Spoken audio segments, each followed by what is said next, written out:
ابن عباس رضی الله تعالی عنہ فرمایي چې ما د دوانو جهانو سردار مبارک نه واورېدل چې دا څه دوام د چې انسان هغه دعا وکړي نو دا رد کېږي نه.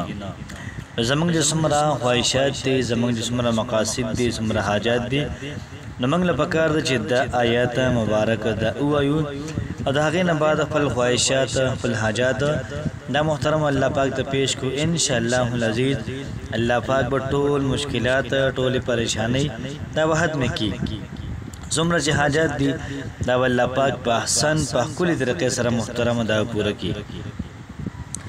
بسم الله الرحمن الرحیم.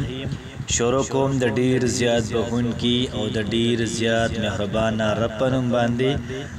درود شریف په نبی کریم صلی الله علیه و آله وسلم د هغه په آل باندې په ټولو صحابه کرام باندې. الله پاک دې موږ او تاسو ټول د هر قسمه درد نه، مصیبت نه، تکلیف نه په امان کې ساتي. الله پاک دې زموږ او تاسو ټول حاجتونه دا پوره کړي. الله پاک دې زموږ او تاسو ټول مشکلات دا ختم کړي. نن چې محترمه زموږ کوم وظیفه ده دا د ابن عباس صاحب رضی الله تعالی عنہ یو وظیفه ده. هغوی دا وایي چې موږ د دوانو جهانو سردار مبارک نه واورېدل چې کوم سړی دا وظیفه کوي د انسان به الله پاک دعا نشي رد کولی. انسان دا وظیفه وکړي د هغې نه بعد دعا کوي، انشاءالله العزیز الله پاک به د انسان حاجتونه پوره کوي. که چېرته انسان دا وظیفه وکړي د تجارت دپاره، د سره پاره د تجارت دپاره، انشاءالله العزیز الله پاک به په تجارت کې محترم برکت واچوي. یو سړی وکړي د کاروبار دپاره، دکاندارۍ دپاره، نوکرۍ دپاره، انشاءالله العزیز د هغې نه بعد چې کومه دعا کوي دا به ضرور قبلیږي.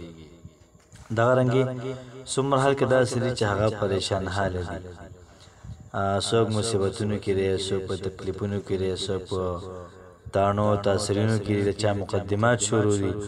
نو که د هغې نه بچاوي دپاره وظیفه کوي دا وظیفه دې وکړي، انشاءالله العزیز د هغې نه بعد به دعا وکړي. دغه دعا به الله پاک دا برت کوي نه محترمو. نو ډېره زیاته بهترینه او ډېره زیاته اعلی وظیفه ده. د دې شرطونه به دا وي چې 15 وخته مونځ به کول پکار وي، اور سره به د قرآن مجید تلاوت وي، او دغه رنګ او سره به ځان د ګناه نه بچ کول وي. د دې سره سره دا وظیفه چې څومره په اخلاص باندې وشي انشاءالله العزیز دومره فایده دا پکې ډېره زیاته وي. وظیفه محترمو د کمال ده او د دوانو جهانو سردار حدیث دی، او دغه رنګ ابن عباس صاحب ته محترمه اورېدلی دی چې حدیث وي او دغه رنګ صحابي دا نقل کړی وي. انشاءالله العزیز محترمه فایدې دا پکې ډېرې زیاتې وي. وظیفه دا سره چې موږ د الفاظ روزانه سهار او ماښام ځان له وظیفه کو او 140 پیرې به روزانه وایو.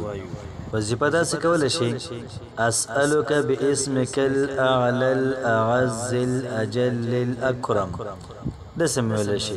او که موږ وایو په وقف سره داسې مې ویلی شي: اسألک باسمک الاعلی، اسألک باسمک الاعلی الاعز الاجل الاکرم، داسې دا ویلی شي. نو چې کله موږ دا وظیفه وکړو نو یو پیره نیمه به موږ ته لږه ګرانه وي، ځکه چې الفاظ ډېر زیات ګران دي. یو ورځ نیمه به لږه ګرانه وي، خو بیا د هغې نه بعد به انشاءالله العزیز ته ته پته هم نه وي، سره خولې نه به د الفاظ ادا کېږي او د الله پاک نومونه به کېدي، او یو قسم لا اسم اعظم هم دې ته ویله کېږي. نو انشاءالله العزیز الله پاک به ستاسو ټول مسایل، مصائب او مشکلات، حاجات دا به لازماً پوره کوي. محترمو سهار او ماښام یې 140 پیرې وایې، خو دغه نه شي ویلی.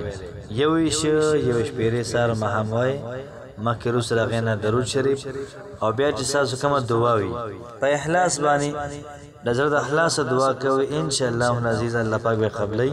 الله پاک هم خوشحال آباد ساته. السلام علیکم ورحمة الله وبرکاته.